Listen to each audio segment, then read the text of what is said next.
Operation सिंदूर की लगातार ये बड़ी कवरेज जारी है। पाकिस्तान की तरफ से लगातार भारतीय इलाकों में हमले हो रहे हैं। हम आपको हर जानकारी सबसे पहले दे रहे हैं। आसिम मुनीर की सेना रिहायशी इलाकों में मिसाइल और ड्रोन अटैक कर रही है।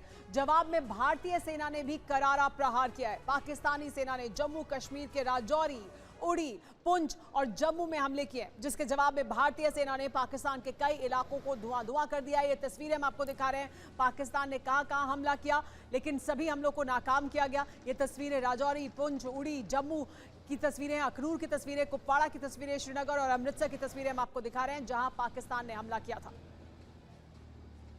और देखिए, इस वक्त की अहम खबर, अमेरिका में भारतीय राजदूत विनय मोहन का बयान। पाकिस्तान को सख्त संदेश दिया गया है। आतंकियों को पालने पर सख्त संदेश दिया गया है पाकिस्तान को। भारतीय सेना ने पाकिस्तान को करारा जवाब दिया है।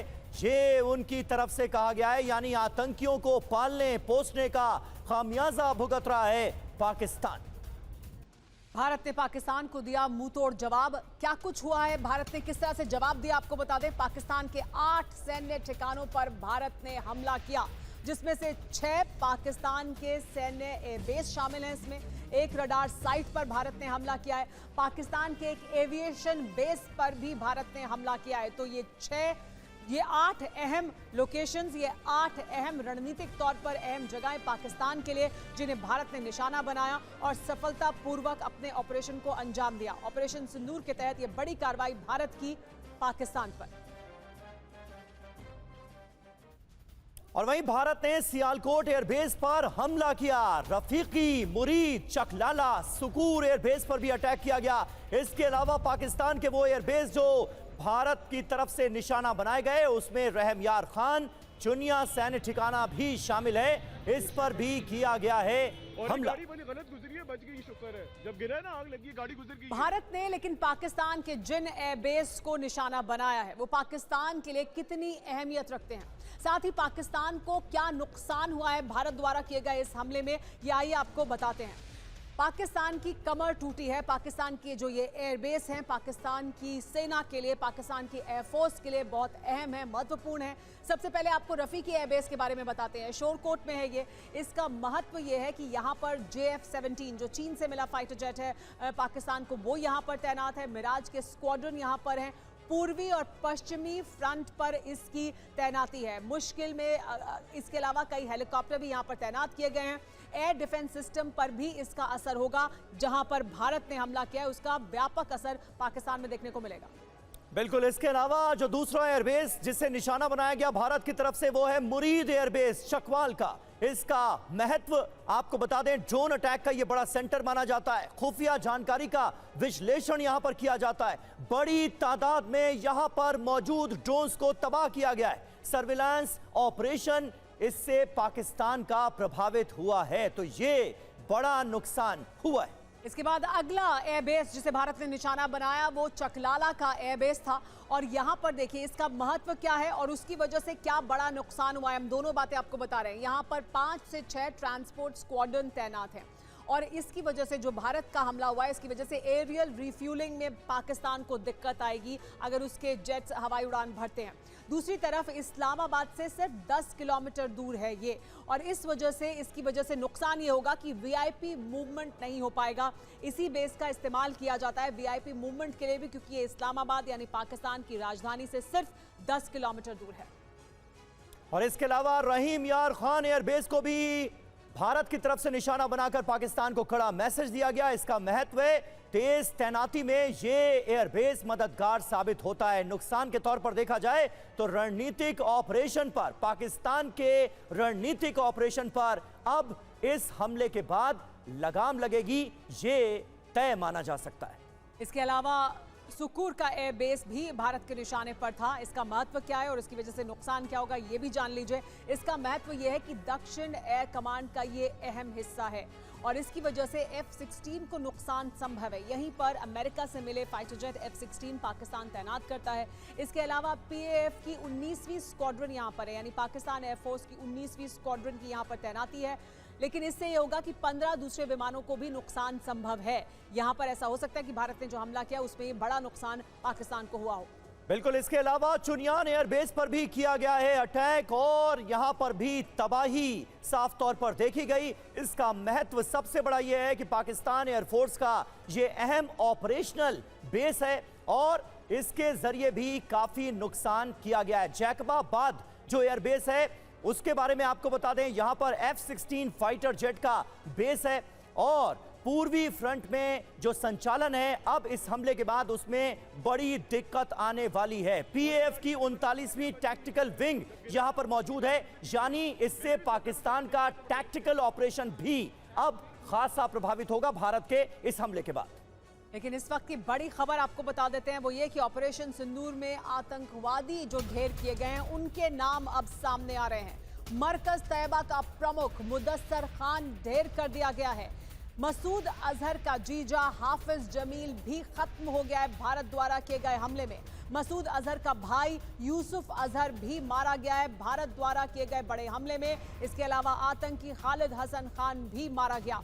तो ये जो तमाम तस्वीरें आप देख रहे थे, जिसमें तब जब भारत ने जो हमला किया था उसके बाद आतंकवादियों के जनाजे दिखाई दिए थे और ये कहा जा रहा था कि ये बहुत अहम लोग हैं पाकिस्तान के लिए, पाकिस्तान की सेना के लिए, पाकिस्तान से जिस तरह से आतंकवादी कैंप ऑपरेट होते हैं उनके लिए।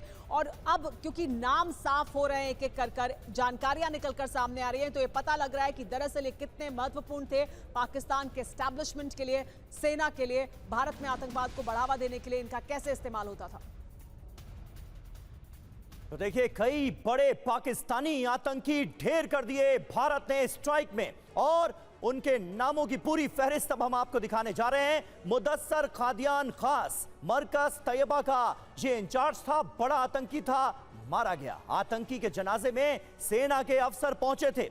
आसिम मुनीर और मरियम नवाज ने बाकायदा इसे श्रद्धांजलि दी थी, यानी पाकिस्तान की जो स्टेट पॉलिसी है उसका टेररिज्म कैसे हिस्सा बन चुका है ये आप समझ सकते हैं, जान सकते हैं। हाफिज मोहम्मद जमील ये जैश का आतंकी है, इसे भी कर दिया गया है ढेर। और खास बात यह है कि जैश के प्रमुख मसूद अजहर का ये करीबी रिश्तेदार बताया जा रहा है। इसके अलावा मोहम्मद यूसुफ अजहर आतंकी मसूद अजहर का ये रिश्तेदार है, इसे भी कर दिया गया है ढेर। और इसके बारे में एक खास बात आपको और बता दूं, कांधार हाईजैक का ये आतंकी मास्टरमाइंड था, जम्मू कश्मीर में कई आतंकी हमलों में ये शामिल था, गुनहगार था। इसके अलावा लश्कर तैयबा का एक और आतंकी है खालिद, उसे भी इंडियन स्ट्राइक में कर दिया गया है ढेर। जम्मू कश्मीर में कई आतंकी हमलों में ये शामिल था और इसके जनाजे में पाक सेना के कई अधिकारी शामिल रहे।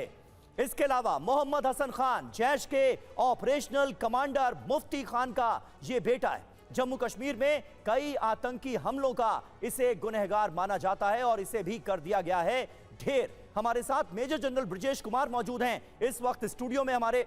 और ब्रजेश जी, मैं आपसे जानना चाहूंगा, यानी ये बड़ी स्ट्राइक थी, जो डिटेल्स सामने आई हैं उसको देखकर ऐसा लग रहा है कि जैश नाम के आतंकी संगठन की पूरी तरह से कमर तोड़कर रख दी गई है इस स्ट्राइक में। एक लंबी फहरिस्त है जैश के वो आतंकी जो मारे गए। समीर, ये बात बिल्कुल सही है कि हमने जो हमला किया था, एयर अटैक किया था, वो बहुत ही जस्ट, प्रिसाइज और फोकस था और उन जगहों को निशाना लगाया गया था जहाँ पे जैश और एलईटी के टेररिस्ट का ट्रेनिंग ग्राउंड था, या वो मस्जिद हो या कोई और जगह। ध्यान रहे, ये हमने भी एस्केलेटरी था। पहली बार हमने इंटरनेशनल बाउंड्री के बाहर जाकर मुरीद के, भावलपुर और सियालकोट में ये हमला किया था। इसके पिछली बार 5 साल पहले जो हमने हरकत की थी वो पाक ऑक्यूपाइड कश्मीर में था।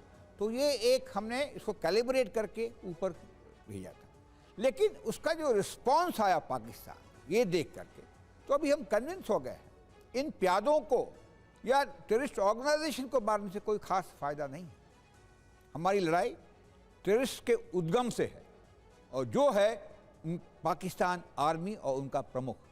तो जो सारी हमारी तैयारियां हैं और इसी दिशा में है कि हम कैसे इस जो फ्रैंकेनस्टीन जो पैदा हो रखा है पाकिस्तान आर्मी का चीफ, उसको कैसे ख़त्म करें, उसको कैसे डिस्क्रेडिट करें और पाकिस्तान के आवाम को समझाएं कि इससे तुम्हारा लाभ नहीं है। तो ये जो हमारी हरकतें हमने देख रहे हैं, देशवासी देख रहे हैं, स्ट्रॉन्ग लीडरशिप की, स्ट्रॉन्ग सिक्योरिटी मैनेजमेंट की, स्ट्रॉन्ग पॉलिटिकल और मिलिट्री लीडरशिप की ये खसूसियात है जी। कि हमने डिप्लोमेटिकली आइसोलेट करने की कोशिश की है, हमने इंडस वाटर ट्रीटी को अबेंस में रखा है, हमने उनको लिमिटेड स्ट्राइक की है कि एस्केलेट चीज़ें ना हो और खुद लोग समझ जाएं। अब देखते हैं और भी कई कड़ी चीज़ें करनी पड़ेंगी जो कि न्यूक्लियर थ्रेशोल्ड से नीचे हो और ताकि मैसेजिंग हो जाए, खास करके इस माहौल के अंदर जहां पाकिस्तान के यहाँ पे इकॉनमी बहुत बुरी हालत में है। जी ब्रजेश पास साधन नहीं है। अहम बात आप कह रहे हैं कि सिर्फ आतंकवादी खत्म करना ही सिर्फ मकसद नहीं है, वो अहम मकसद है, लेकिन जहां से शुरुआत होती है वो जो फाउंटेन हेड है उसे खत्म करना भी हमारा उद्देश्य है और उस तरफ भी भारतीय सेना, भारतीय सरकार का जो दृढ़ निश्चय है वो दिखाई दे रहा है। मनीष, ये दृढ़ निश्चय साफ तौर पर दिखाई दे रहा है। पहलगाम में जब हमला हुआ उसके बाद से ये साफ तौर पर दिख रहा है कि आतंकवादियों को तो खत्म किया ही जाएगा, लेकिन जहां से ये सब कुछ शुरू होता है वहां पर भी सबक सिखाया जाएगा और वो एक अहम मैसेज है। जिस तरह से इन आतंकवादियों के जनाजे में पाकिस्तान की सेना के बड़े अहम अधिकारी शामिल हुए, पाकिस्तान की सरकार के तमाम लोगों की तरफ से यहाँ पर फूल भेजे गए, लोगों को यहाँ पर भेजा गया, वो शामिल हुए, ये दिखाता है कि कितने अहम थे ये पूरे उनका जो पूरा व्हील है उसमें कितने अहम क्लॉग्स थे ये। बिल्कुल, देखिए जिस मुदस्सर का नाम हम अपने दर्शकों को बता रहे हैं वो तो समझिए आपकी ये आधार कार्ड वाला नाम है। असली नाम जिसकी वजह से ये दुनिया भर में चर्चा में था वो था अबू जुंदाल। अबू जुंदाल जो कि लश्कर का टॉप कमांडर था और जो लश्कर हेडक्वार्टर का मुरीद के में इंचार्ज था, उसे आतंकी ठिकाने में मारा गया। तो जो पहला नाम हम बता रहे हैं वो वही अबू जुंदाल है जिसका ओरिजिनल नाम मुदस्सर खान था। और अबू जुंदाल के मारे जाने के बाद जाहिर है कि हाफिज सईद की कमर टूटने की बात आ रही है। दूसरा मोहम्मद जमील जो जैसे मोहम्मद का जो हेडक्वार्टर था उसका इंचार्ज था और उसको भी बहावलपुर के अटैक में मार दिया गया। तो ये एक बड़ी कामयाबी है और इसीलिए अब वो तमाम परतें खुल रही है कि आखिरकार क्यों पाकिस्तान आर्मी के टॉप ऑफिसर्स उस जनाजे में शामिल थे।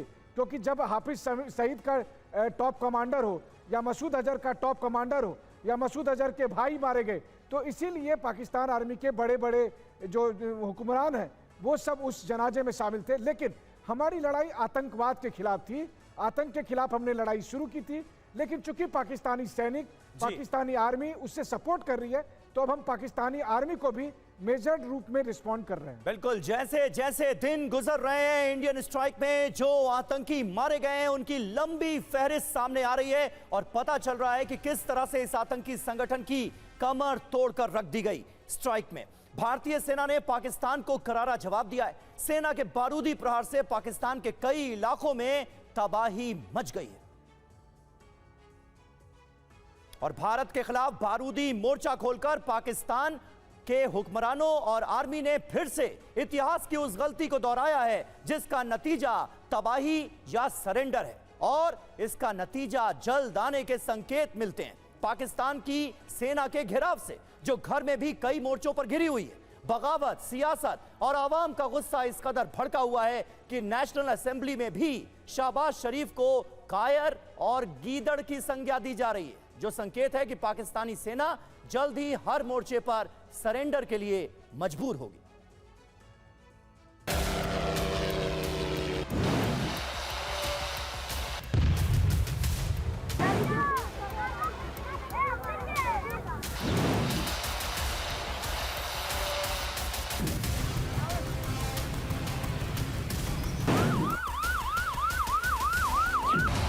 ऑपरेशन सिंदूर के तहत आतंक के अड्डों पर हुई कार्रवाई से बौखलाए पाकिस्तान ने हमले की कोशिश तो की, लेकिन उसका अंजाम पाकिस्तान ने देख लिया।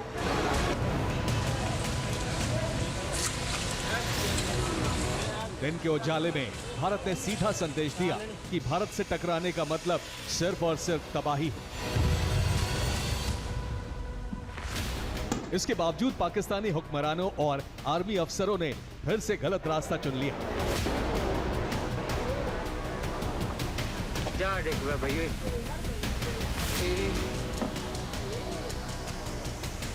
आज की रात पाकिस्तान ने भारत के सीमावर्ती क्षेत्रों पर ड्रोन और मिसाइल से हमला किया, जिन्हें भारतीय सेना ने नाकाम कर दिया।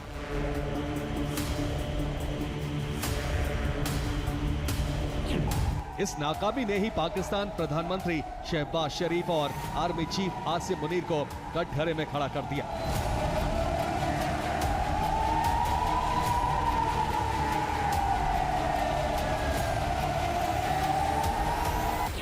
भारत से युद्ध का डर, पाक करेगा सरेंडर।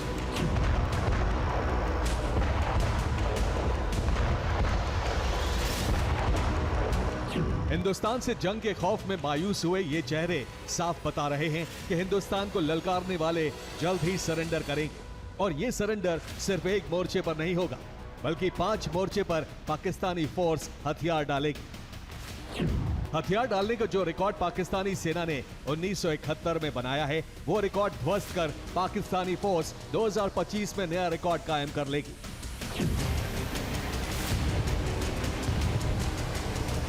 दरअसल एक तरफ हिंदुस्तान और दूसरी तरफ बलूचिस्तान के बीच पाकिस्तानी आर्मी घिर चुकी है। ये वीडियो उस हमले का है जिसमें बलूच लड़ाकों ने पाकिस्तानी सेना के काफिले पर हमला किया और इस हमले में पाकिस्तानी सेना के 12 जवानों की मौत हो गई।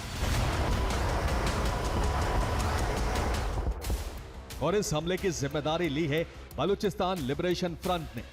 यही वजह है कि भारत के खिलाफ साजिश रचने वाले और जहर उगलने वाले पाकिस्तानी आवाम और असेंबली मेंबर्स के टारगेट पर आ गए हैं। दरअसल ये नाराजगी है और इस नाराजगी को बढ़ाया है पाकिस्तानी हुक्मरानों के बड़बोलेपन और आर्मी के नाकाम एक्शन ने।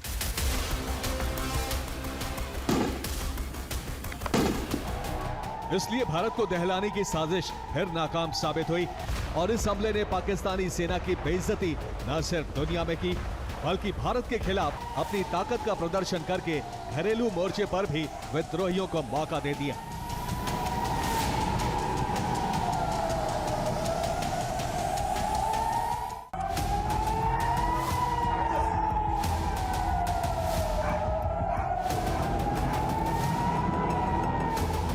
दरअसल पाकिस्तान की तरफ से किए गए इन हमलों का मकसद था भारत के एयर डिफेंस सिस्टम की टोह लेना। इसलिए एक साथ सैकड़ों की संख्या में ड्रोन के जरिए घुसपैठ की कोशिश हुई।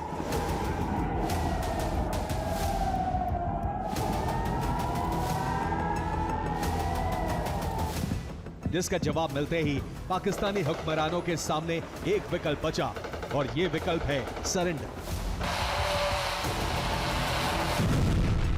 36 स्थानों पर 300 से 400 लगभग ड्रोनों का इस्तेमाल घुसपैठ का प्रयास करने के लिए किया गया। भारतीय सशस्त्र बलों ने काइनेटिक्स व नॉन काइनेटिक साधनों का उपयोग करके इनमें से कई ड्रोन्स को मार गिराया। प्रारंभिक रिपोर्ट्स से पता चलता है कि वे तुर्की के असीस गार्ड सोंगर ड्रोन्स हैं। साफ है कि भारत की तैयारी का स्तर बहुत ऊंचा है, इसलिए सीमावर्ती क्षेत्र में रहने वाले भारतीय भी खुद को सुरक्षित मान रहे हैं। कल हम रात जैसे घर ही थे, अभी खाना ही स्टार्ट किया था, तभी एक सायरन की आवाज़ आती है और कुछ धमाकों की आवाज़ आती है। उसके बाद सुबह 4:30 बजे के करीब भी एक आवाज़ आई है, उसको भी शायद न्यूट्रलाइज कर लिया गया है। तो ऐसा नहीं है, डर का माहौल नहीं है, पैनिक क्रिएट नहीं करना है बस। बाकी हमारा डिफेंस सिस्टम अलर्ट पे है, फौजियां अलर्ट पे हैं। बुरी तरह बेइज्जत पाकिस्तानी फोर्स एलओसी और आईबी पर नागरिकों को निशाना बना रही है और ये बौखलाहट बता रही है कि जल्द ही पाकिस्तानी हुकूमत और आर्मी घुटनों पर आने वाली है, जिसका प्रमाण 4 क्षेत्रों में खुला मोर्चा है, जहां शहबाज और मुनीर के खिलाफ आवाम सड़कों पर है, अपनी ही सरकार और सेना के खिलाफ बगावत पर उतारू हो चुकी है, क्षेत्रीय आजादी की मांग पर सेना के खिलाफ सशस्त्र मोर्चा खोल दिया है, अंदरूनी क्षेत्रों में भी पाकिस्तानी सेना पर घातक हमले किए जा रहे हैं। इसलिए आसिम मुनीर और शहबाज शरीफ पर इतना ज्यादा दबाव बन गया है कि अब उनके सामने सरेंडर के अलावा कोई दूसरा रास्ता नजर नहीं आ रहा है।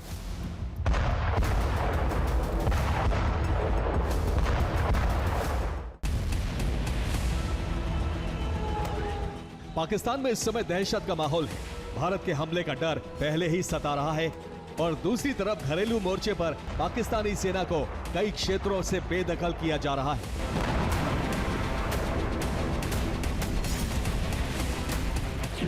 इस मोर्चे पर एक तरफ बलूचिस्तान लिबरेशन आर्मी है, दूसरी तरफ तहरीक तालिबान पाकिस्तान है और तीसरी तरफ जय सिंध मुत्ताहिदा महाज ने विद्रोह शुरू कर दिया है।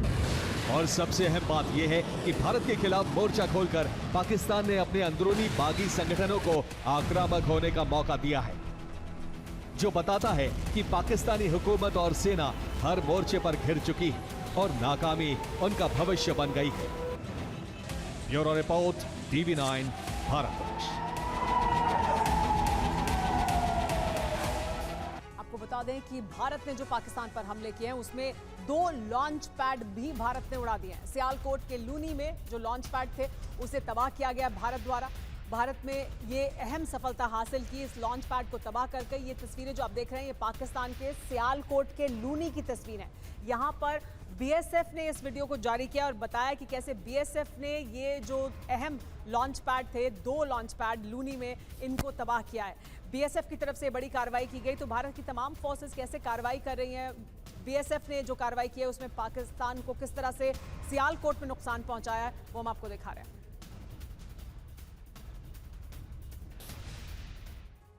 तो देखिए, आतंकी ठिकानों पर कहर बरपा दिया है इंडियन आर्मी ने। बीएसएफ ने आतंकी लॉन्च पैड को तबाह किया है। ये आपको बता दें, जबरदस्त नुकसान हुआ है। अभी सुमेरा आपको जो तस्वीर दिखा रही थी सियालकोट लूनी की, वहां पर आतंकी लॉन्च पैड को कैसे तबाह किया गया है ये आपके सामने, और बीएसएफ ने ये लॉन्च पैड तबाह किया है।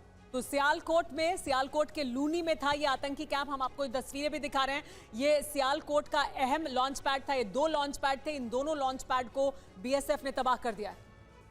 बिल्कुल, और एक के बाद एक झटका मिला है पाकिस्तान को। कल रात 9 बजे बीएसएफ ने इस कैंप को उड़ाया है और ये बड़ा कैंप था जहां से लगातार ड्रोन्स भेजे जा रहे थे, हमला किया जा रहा था भारत के ऊपर। हालांकि सभी हमलों को नाकाम किया गया है, लेकिन इसके साथ ही साथ उस लॉन्च पैड को भी तबाह कर दिया गया जहां से ये सब कुछ अंजाम दिया जा रहा था। क्योंकि पाकिस्तानी रेंजर्स यहां पर मौजूद थे समीर, और वो यहां से लगातार गोलीबारी कर रहे थे।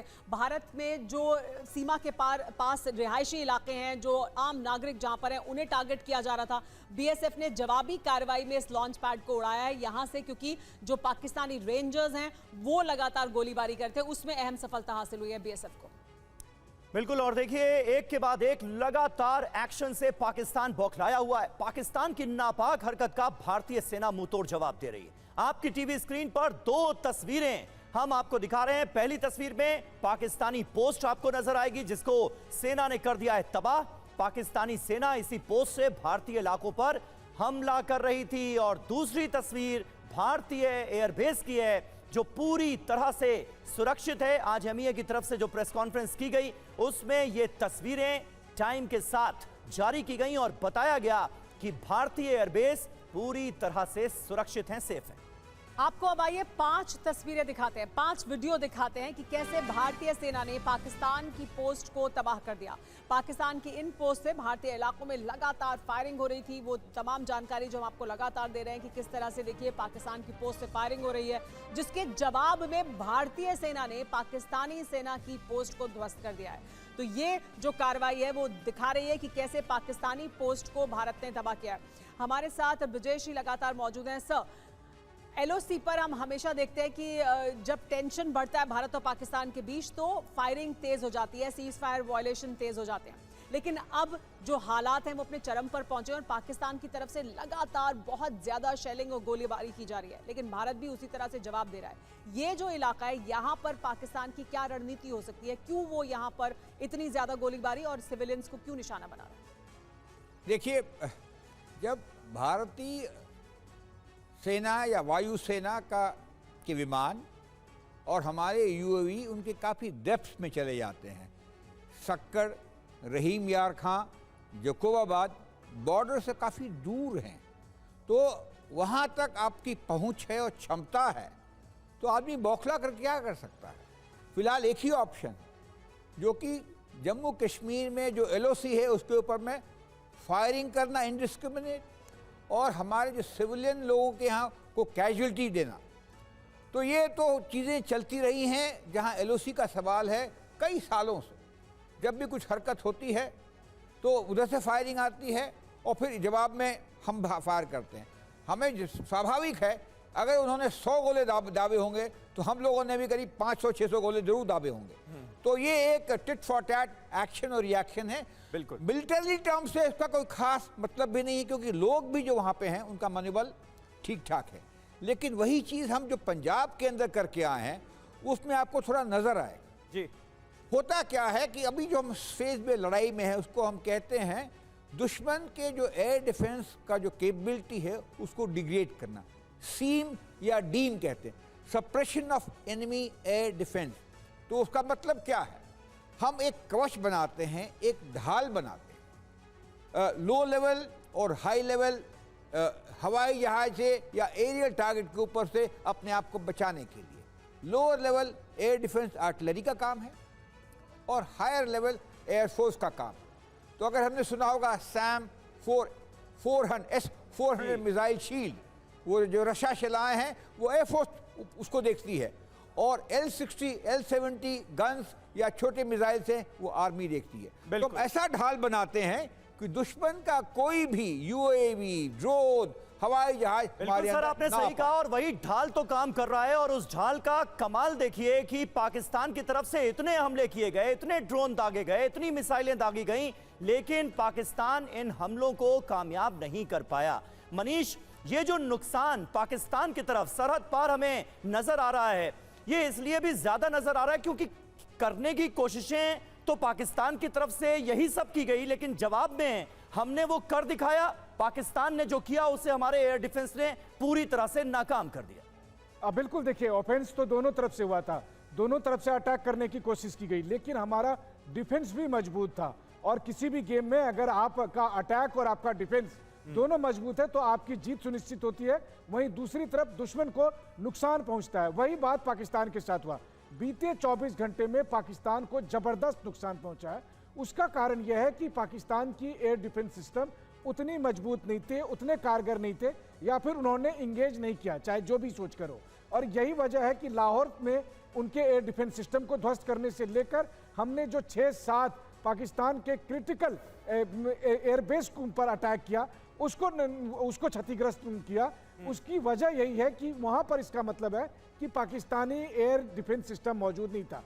बहुत हद तक ये इसका कारण ये भी हो सकता है कि पाकिस्तान ने अपने एयर डिफेंस सिस्टम को जो है सो आर्मी चीफ के घर और जो पॉलिटिकल लीडरशिप है उनके घर के बचाने के लिए रखा हो। बिल्कुल, और लाहौर वाला जो एयर डिफेंस सिस्टम था वो तो हमने नष्ट कर ही दिया स्ट्राइक करके। और देखिए पाकिस्तान की सेना रिहायशी इलाकों पर हमले कर रही है। हताशा ऐसी है, फ्रस्ट्रेशन ऐसा है, आम लोगों को निशाना बनाया जा रहा है। जम्मू, श्रीनगर, पठानकोट, जैसलमेर, अमृतसर, हर जगह रिहायशी इलाकों पर हमले हो रहे हैं। कहीं ड्रोन से हमला हो रहा है तो कहीं मिसाइलें दागी जा रही हैं। भारतीय सेना पाकिस्तान के हर हमले को नाकाम कर रही है। एयर डिफेंस सिस्टम की मदद से हर हमले को नाकाम किया जा रहा है। पाकिस्तानी पोस्ट पर जवाबी हमला किया जा रहा है। भारत के हमले में कई पोस्ट पाकिस्तान की पूरी तरह से तबाह हो गई। लेकिन पाकिस्तान जंग छेड़कर अपने ही पांव पर कुल्हाड़ी मार बैठा है। इसके सबूत खुद पाकिस्तान की संसद से आ रहे हैं। पाकिस्तान के रक्षा मंत्री ने वहां कहा है कि अब एक दूसरी डिफेंस लाइन की जरूरत है।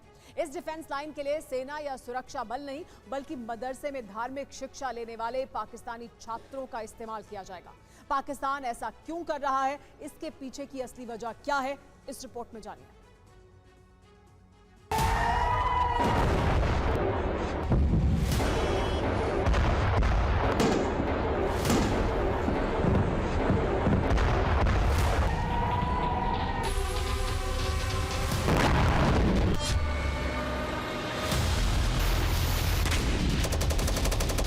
पाकिस्तान में भारत के हमलों से डर का माहौल है।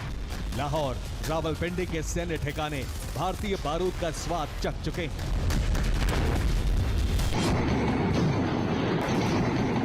पाकिस्तान की आवाम भारतीय बारूद के धमाकों से उठे धुएं के गुबार देख रही है। बारूद की गंध पाकिस्तान के कई शहरों में फैल गई है।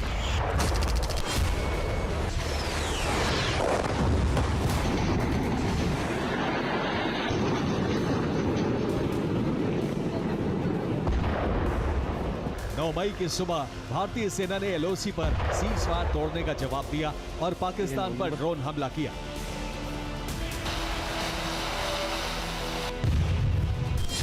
भारतीय सेना का ड्रोन पाकिस्तान के ओकारा कैंट में गिरा और इससे कैंट इलाके में तैनात सैनिक अपनी पोस्ट छोड़कर भाग निकले।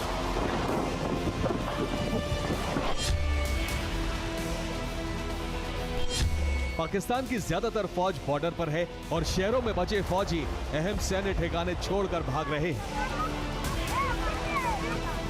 इनकी सुरक्षा के लिए पाकिस्तान को एक सेकेंड लाइन ऑफ डिफेंस की जरूरत है, जिसके लिए मदरसे में पढ़ने वाले नौजवानों का सहारा लिया जाएगा। ये पाकिस्तान के रक्षा मंत्री अपनी संसद में कह चुके हैं, लेकिन सवाल ये है कि पाकिस्तान को ऐसा क्यों करना पड़ रहा है। इसकी वजह है पाकिस्तानी फौज में मची भगदड़। पंजाब प्रांत के 17 कैंटोनमेंट से सैनिकों के ड्यूटी से भागने की रिपोर्ट है। रावलपिंडी, लाहौर, सियालकोट, मुल्तान, वाह, झेलम, अटक, गुजरांवाला, ओकारा, मोरे हिल्स कैंट से सबसे ज्यादा जवान ड्यूटी से गायब हुए हैं। ये बिना अनुमति के छुट्टी पर चले गए हैं। इसी तरह सिंध में 13 मिलिट्री कैंटोनमेंट से बिना रिपोर्ट किए ड्यूटी से चले गए हैं। कराची, क्लिफ्टन, फैसल, हैदराबाद, मालेर, कोरंगी क्रीक, मनोरा, पानो आकिल, पेटारो, बादिन, छोर, कश्मीर और जैकबाबाद कैंटोनमेंट में जवानों की कमी है। यहां से भी सैनिक बिना अनुमति के छुट्टी पर चले गए हैं। इनको डर है कि ड्यूटी एलओसी पर लगाई जा सकती है। पाकिस्तानी सेना का अनुशासन ध्वस्त हो चुका है, मनोबल खत्म हो चुका है। पाकिस्तान के सैनिकों के भागने से अहम सैन्य ठिकाने असुरक्षित हो चुके हैं। भारत के हमलों की आशंका से पाकिस्तानी फौज में पहले ही इस्तीफों की झड़ी लगी है। 26 अप्रैल को ही पाकिस्तान से खबर आई थी कि 5000 फौजियों ने सामूहिक इस्तीफे दिए थे। ISPR के DG major general Faisal Malik ने कहा था कि सभी रैंकों के सैनिक देश के लिए अपनी वफादारी बनाए रखें। लेकिन कबाड़ हथियारों से जंग लड़कर पाकिस्तानी फौजी अपनी जान गंवाना नहीं चाहते और इसीलिए कैंट से गायब हो रहे हैं। यही वजह है कि पाकिस्तान मदरसे में पढ़ने वाले छात्रों को कैंटोनमेंट की सुरक्षा में तैनात करना चाहता है। Bureau report, TV9 Bharat. तो पाकिस्तान के अंदरूनी हालात कैसे हैं ये आपने देखा। सीमा पार से पाकिस्तान की तरफ से लगातार फायरिंग हो रही है। भारतीय सेना पाकिस्तानी हमलों का मुंह तोड़ जवाब दे रही है। जम्मू कश्मीर के बॉर्डर के एक इलाके से अब आपको TV9 संवाददाता इरफान कुरैशी की रिपोर्ट दिखाते हैं। ये कल वही इलाका है जहां पर जो शॉप्स थे वो शेलिंग की चपेट में आए और इस बार ये पूरा इलाका जो है मैसिव एक्सप्लोजन से गूंज उठ रहा है। आवाजें थमने का नाम नहीं ले रही हैं। दोनों तरफ से हैवी शेलिंग, हैवी आर्टिलरी का इस्तेमाल। ये जगह जो है यहाँ पर भी कल स्नाइपर्स और जो शेलिंग थे वो अटैक देखने को मिले। इस तरफ ये देखिए, ये देखिए आप, ये देखिए, ये पूरा जो इसी तरह का तनाव का माहौल है। लगातार ये जो शेलिंग है थमने का नाम नहीं ले रही। पूरा इलाका जो है आप देख सकते हैं एकदम खाली है, बाहर कोई नहीं है। सब लोग या तो यहाँ से निकल चुके हैं या तो सेफ्टी बंकर्स के अंदर है। कल पाकिस्तान ने जिस तरह कश्मीर और जम्मू दोनों जगहों में 24 लोकेशंस पर ड्रोन अटैक किया, उसके चलते भारत ने भी जवाबी कार्रवाई की और अब सरहद पर साफ तौर पर हालात जो है वो ज्यादा कशीदा और तनावपूर्ण हो रहे हैं। पाकिस्तान की सेना लगातार रिहायशी इलाकों को निशाना बना रही है। सीमा पार से हमले के सबूत तस्वीरों में कैद हैं। आपको जम्मू कश्मीर, पंजाब और राजस्थान के अलग अलग इलाकों की हम तस्वीर दिखा रहे हैं जहां पाकिस्तान से हमले हुए हैं। जवाब में भारतीय सेना ने भी पाकिस्तान में तबाही बरसा दी है। लेकिन ये तस्वीरें देखिए किस तरह से जम्मू कश्मीर की तस्वीरें अभी हम दिखा रहे हैं, ऊपर की जो 4 तस्वीरें हैं, इसके बाद पंजाब की 4 तस्वीरें आप देखिए और फिर नीचे राजस्थान की तस्वीरें हैं। ये तीनों प्रदेश और इन तीनों जगह पर किस तरह से पाकिस्तान की तरफ से ये हमले किए गए जिन्हें नाकाम किया गया और पाकिस्तान को इसका डबल जवाब भी दिया गया। और भारत के हमले से पाकिस्तान दहला। इस्लामाबाद में सारे पेट्रोल पंप बंद कर दिए गए। 48 घंटे के लिए सारे के सारे पेट्रोल पंप बंद कर दिए गए हैं। पाकिस्तान की राजधानी इस्लामाबाद से ये बड़ी खबर सामने आ रही है। पाकिस्तान में दरअसल ईंधन की भारी कमी हो गई है, ये जानकारी मिल रही। दोनों देशों में जारी तनाव के बीच पाकिस्तान की कंगाली 3 दिन में ही सामने आ गई है। एक और जहां पाकिस्तान का एयर स्पेस बंद है, वहीं राजधानी इस्लामाबाद में सभी पेट्रोल और डीजल फिलिंग स्टेशनों को 48 घंटे के लिए पूरी तरह से बंद कर दिया गया है। निजी और सार्वजनिक गाड़ियों को ईंधन न देने का आदेश भी जारी किया गया है। और पाकिस्तान में ऑपरेशन सिंदूर के निशान अभी मिटे भी नहीं हैं कि भारत ने पाकिस्तान पर एक और प्रहार कर दिया है। दरअसल भारत ने चिनाब नदी पर बने 2 डैम्स के गेट खोल दिए हैं, जिससे पाकिस्तान में बाढ़ जैसे हालात बन गए। यानी भारत का यह कूटनीतिक कदम पाकिस्तान में भारी तबाही ला सकता है।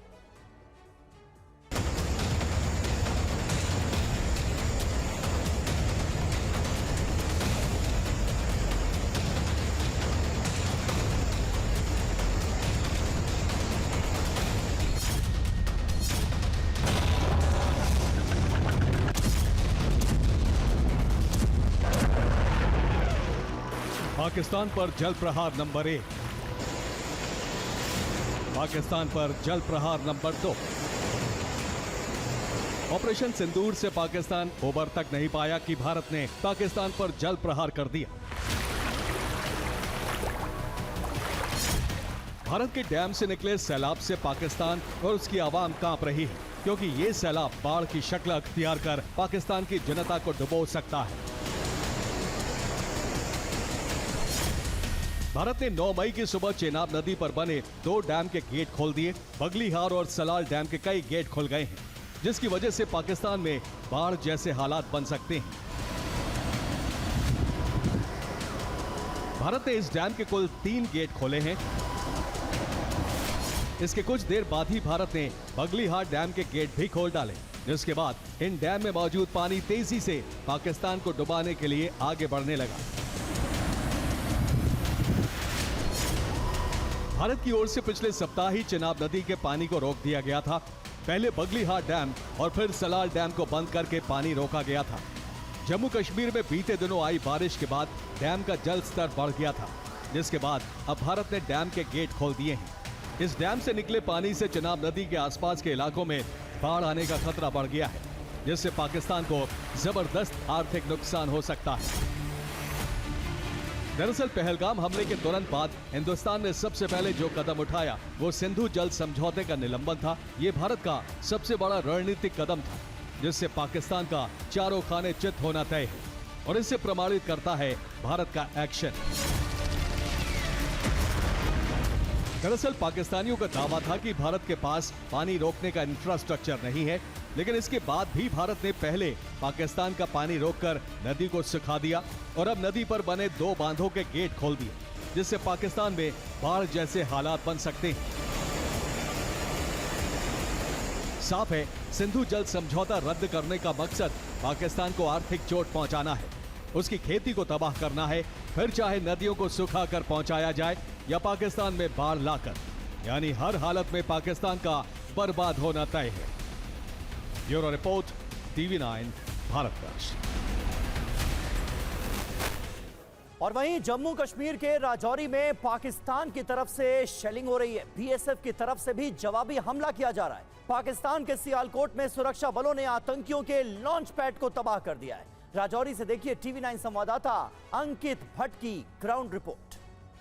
ये है राजौरी का इलाका और यहाँ पर आप देखिए कि किस तरीके से भारी तबाही जो है वो यहाँ पर हुई है पाकिस्तान की तरफ से की गई सीज फायर वायलेशन को लेकर। पाकिस्तान ने आर्टिलरी का इस्तेमाल किया है। माना जा रहा है कि चाइनीज़ आर्टिलरी जो है उसकी तरफ से फायर की गई है। पाकिस्तान लगातार लाइन ऑफ कंट्रोल के इलाके में सीज फायर का उल्लंघन कर रहा है। राजौरी का इलाका हो, पुंछ का इलाका हो, नौशेरा का इलाका हो, जम्मू के अंतर्राष्ट्रीय सीमा का इलाका हो, लगातार पाकिस्तान वायलेट करता हुआ नज़र आ रहा है सीज फायर को। लेकिन तस्वीरों में ये देखिए किस तरीके से इम्पैक्ट यहाँ पर पड़ा है। ये राजौरी का इलाका है, यहाँ पे भारी नुकसान यहाँ पर हुआ है। ये आप देख सकते हैं कंक्रीट दीवार है, गेट के ऊपर आप निशान देख सकते हैं कि किस तरीके से ये गेट पूरी तरीके से टूटा हुआ है, ध्वस्त है। मलबा आप देखिए, ये देखिए मलबे में ही पूरी कन्वर्ट जो है ये बिल्डिंग हुई है। उसके साथ यहाँ पर जो छत है, ये देखिए ये छत किस तरीके से टूटी हुई है। यहाँ पर गोला गिरा है। ये गाड़ी आप देख सकते हैं, ये गाड़ी किस तरीके से डैमेज हुई है। ये पूरे घर के ऊपर पाकिस्तान के कायराना हरकत के निशान आप देख सकते हैं। पाकिस्तान लगातार आर्टिलरी का इस्तेमाल कर रहा है, लेकिन बावजूद इसके भारतीय सेना पाकिस्तान की कायराना हरकत को पूरी तरीके से मुंह तोड़ जवाब दे रही है। ना सिर्फ मुंह तोड़ जवाब दे रही है, बल्कि उनके कई लॉन्च पैड्स को भी तबाह किया गया है। आज बीएसएफ की तरफ से अंतर्राष्ट्रीय सीमा के इलाके में जो लॉन्च पैड था सियालकोट इलाके में, उसको भी तबाह किया गया है।